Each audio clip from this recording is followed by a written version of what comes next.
There's a kind of leader that walks into a room and immediately makes people feel like they can breathe. We all know them. They do not have all the answers. They say so. They ask questions when others are performing certainty.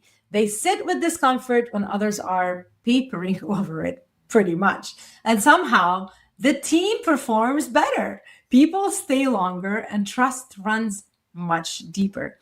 My guest today is one of those leaders, and what makes her story worth your time is this. Take note.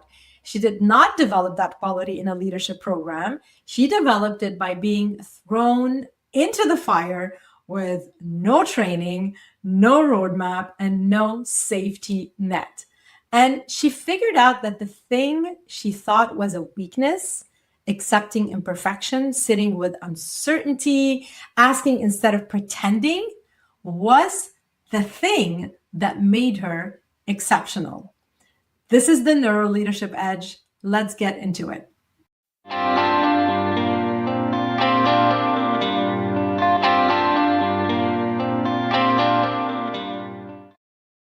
Welcome to the Neuro Leadership Edge, the show where we decode what it actually takes to lead under pressure, perform at the highest level, and build that mental fitness and mental architecture that holds when everything around you is moving fast, pretty much our reality nowadays. I'm Claire Hayek, neuro leadership expert, TEDx speaker, and founder of Mind, Soul, Purpose Team Building. I spent more than 20 years leading high-stakes projects and teams under pressure. What I learned is this: pressure does not build leaders. It reveals the system they are already operating from. So let's get right into it. 3 things you are walking away with today: a completely different way of looking at imperfection in leadership, a real story about what happens when you go against the rules, trust your gut, and lead with humanity instead of liability avoidance, and what that costs and gives back. 3, a practical frame for how to lead yourself and your team through uncertainty and ambiguity, pretty much. My guest today is Jewel von Kempf. Jewel is a strategic HR leader with 15 years of experience building people operations from the ground up, literally, at startups, SaaS companies, and Web3 organizations. She has been the first HR hire, the team of one, the person who had to figure out payroll, compliance, and culture simultaneously with no blueprint and no formal HR background. And you guys are probably going, what? You're either falling off your chair or you're going, oh yeah, I know that. And so she has led teams through mergers, through rapid growth, through the kind of organizational ambiguity that makes most people freeze. This is the thing, right? And throughout all of it, she has operated from a principle that most leaders struggle to say out loud most of the time. She does not need to be perfect. She does not need to have all the answers.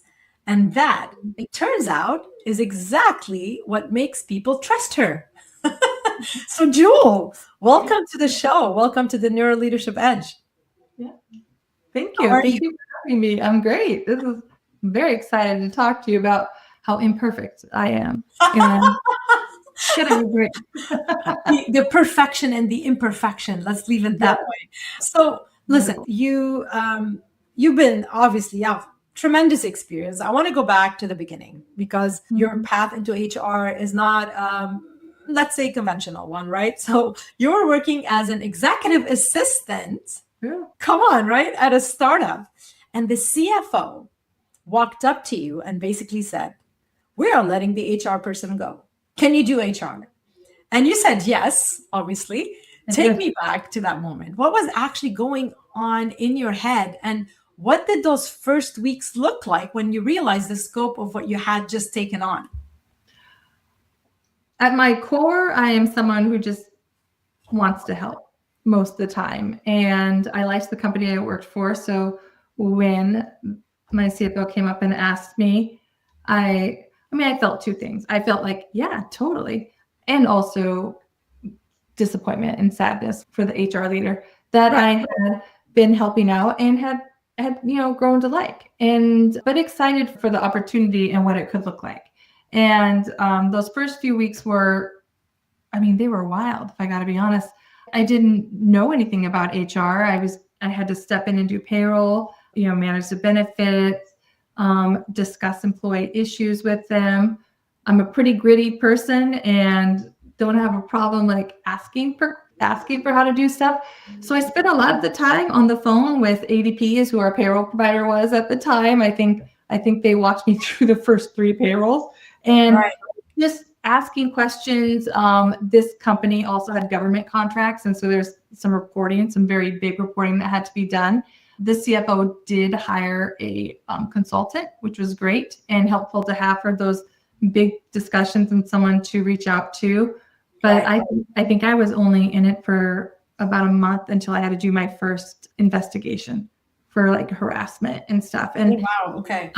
Crazy. So it was a lot, but I was very lucky that I had an incredibly supportive leadership team and an incredibly supportive like consultant and just people that I could reach out to and ask questions, through our service providers and stuff. So they made it easy-ish. I mean, it was nonstop, but they made it as easy as they could. Yeah. And I bet the support, of course, it helps. What you just described, Jewel, is something that neuroscience calls a stretch response.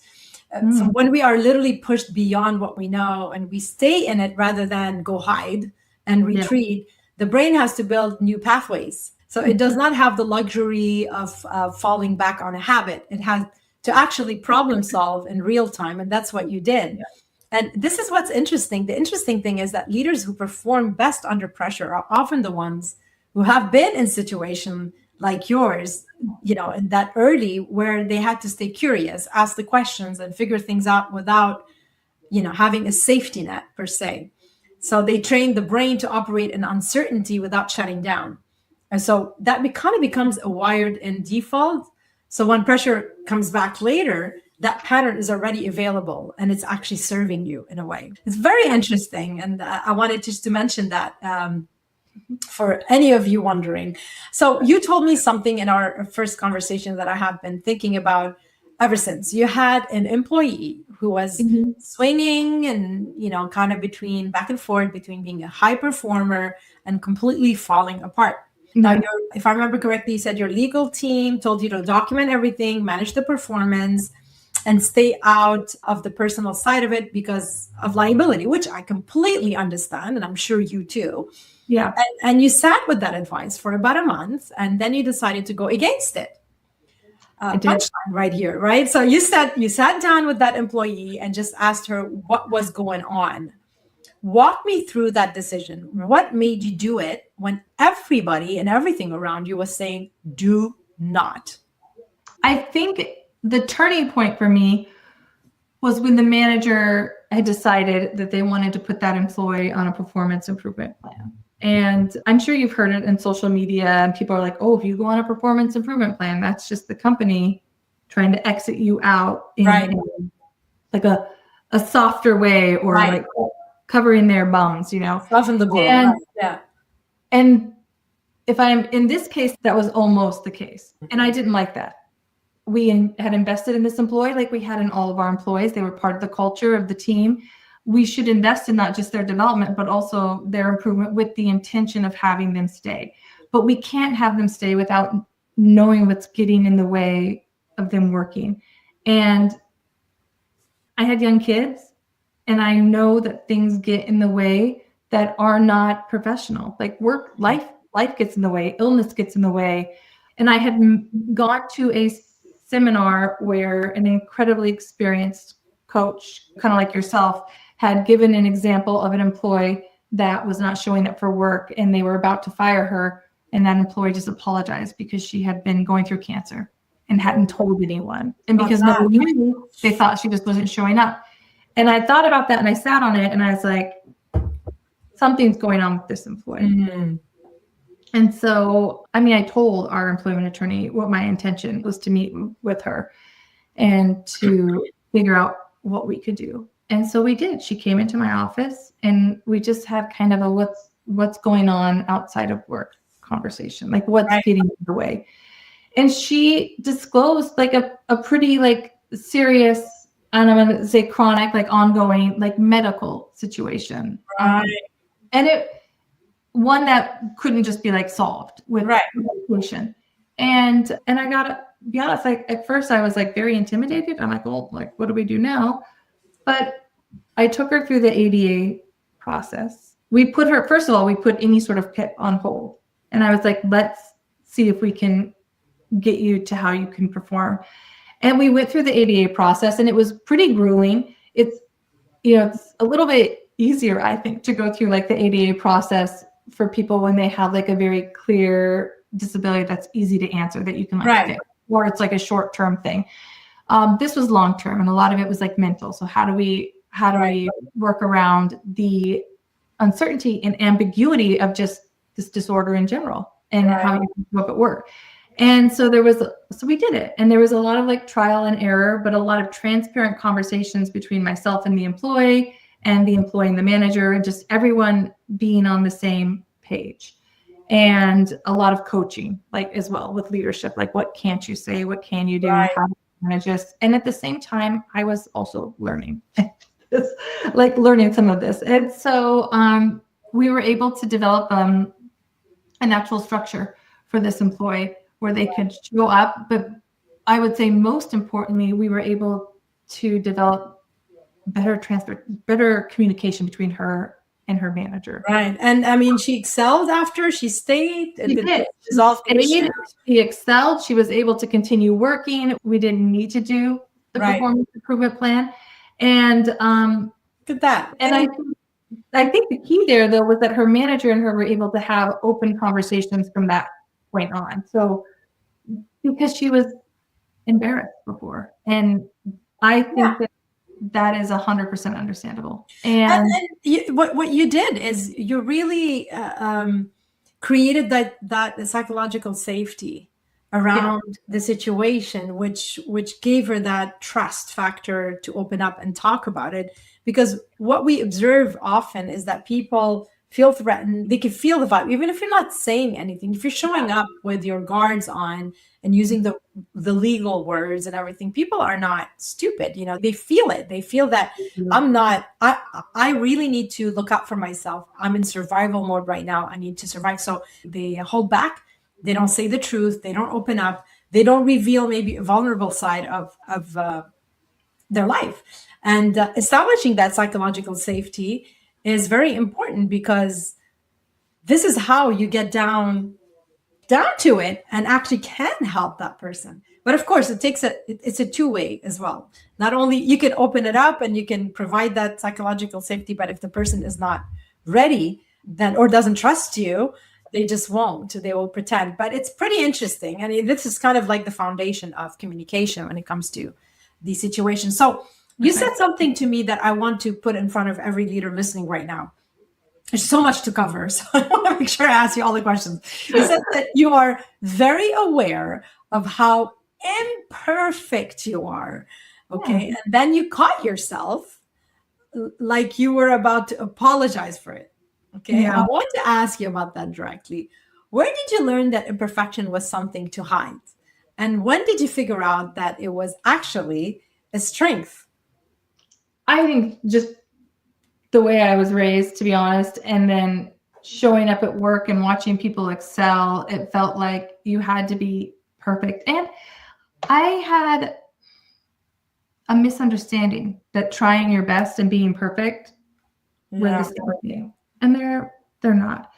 And to be honest, it's been supporting employees as well as the consistent ambiguity that just blankets startups that I've just come to terms. I don't think there was one exact moment where I was like, oh, it's okay to not be perfect. But there have been lots of tiny moments where I didn't know the answers and I was like, that's okay. Like, I don't have the answer. I'm going to tell the employee I don't have the answer. I'm going to tell my CEO I don't have the answer, but I'm going to go find it and I'm going to do my best. But I'm not always perfect. In fact, I constantly tell my employees and my direct reports that we can fix it. Like, it's right. Like, I mean, you're comfortable showing that vulnerability. Well, and I am myself See made it. mistakes. I've made, You're and human. and I had to own up to them, and I had to correct them and not repeat them. And those moments in life that you do all that, I think it leads you to appreciate the fact that you have those moments to learn from. And so if we were perfect all the time, then we would have the most incredibly boring Oh company God. and offices, and I couldn't agree more. Yeah. burn out. And so I think all these little moments in my life just kind of, and supporting all these employees and leaders, just kind of led me to dissect, or to essentially just separate perfection from doing your best. Yeah. And so This is, authentic leadership, as far as I'm concerned, is it's about not knowing everything and saying it out loud. I do not have the answer. Well, let's figure this out together. And when you do that, something different happens. People around you. I understand that probably also is a relief, or a certain way to kind of also deal with uncertainty, which is great, because tapping into vulnerability is amazing. It's such a strength. But also it does a whole thing around you. It basically gets people out of their fight or flight or survival. That's the social threat response kind of gets quiet. You're no longer threatening for people around you. People feel safe enough to bring now their own real thinking in front of you, because they're like, wow, if she's able to model authenticity and tell me that she doesn't have all the answers, maybe next time I'm confronted with that, I don't have to freaking panic. I can just say, I can model what she's doing. It's very inspirational. It goes a long way. And I think a lot of leaders don't realize this. They put that pressure on themselves. Now, you have been the team of one more than once, right? You walked into organizations that basically had no HR. You built it from nothing. Then you gone through mergers, layoffs, leadership transitions, the global pandemic, not to mention the global pandemic. Now, most people freeze in that kind of uncertainty, ambiguity, change. And you seem to move toward it in a way. What is the internal mechanism that lets you do that? And after you answer that, what do you think leaders get most wrong about operating through uncertainty? I don't know what leads me. I don't know. I don't want to get bored. I feel like I like the challenge, Claire. I like the challenge, and I like to build something. I like to be part of building something, and life is ambiguous. So, I mean, it just seems natural that a company that is growing and building would have uncertainty, would have to be agile. Right. And in order to work through it, I do have an answer. In order to work through it, you have to do it with people. And so even though I'm a team of one, I'm never alone. I have finance teams, I have leadership, I have employees, I have people with me, and we're doing it together, and we're building something together. And I think that makes it just delightful, and I mean, I will say that I have very rarely in my life worked somewhere where things were just like super structured. I have a few times, but like I like that things can change, and that things can grow, and that we can fail through that ambiguity, and out of that failure something amazing is going to emerge that we didn't even know we could do. And so it's a positive outlook on the whole thing.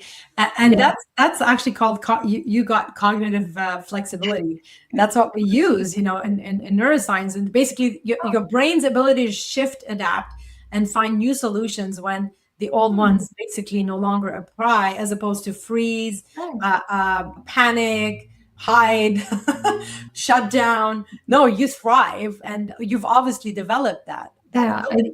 And you're able to, from what I can tell, and from what you're sharing with us, is that you were able to regulate your nervous system, and it's in order to be able to access that part of you that thrives under that uncertainty, and as opposed to panicking, getting out of your amygdala, which is that fight or flight response, into your prefrontal cortex, your brain's CEO. And so thriving in uncertainty is actually biological, is a lot about biology. And you've obviously and clearly developed those neural pathways to deal with certain uncertain situations. I do have those like amygdala overload moments, 100%. Of course. But I feel like because I support employees through that, it's also easy for me to see it in myself. I can see that I'm like tensing up while I'm working and just be like, find a way to kind of ground myself, or even when I used verbally just remind myself like that I'm okay and like this is gonna get done, or smile while I work. Yes. Even though there's nothing to smile about, like am I tricked my brain into like this is okay? I actually think that works. And I really do. I was hiking with my daughter the other day. She's like, it works. Smile. 100%. It's a great tool. It's a great tool.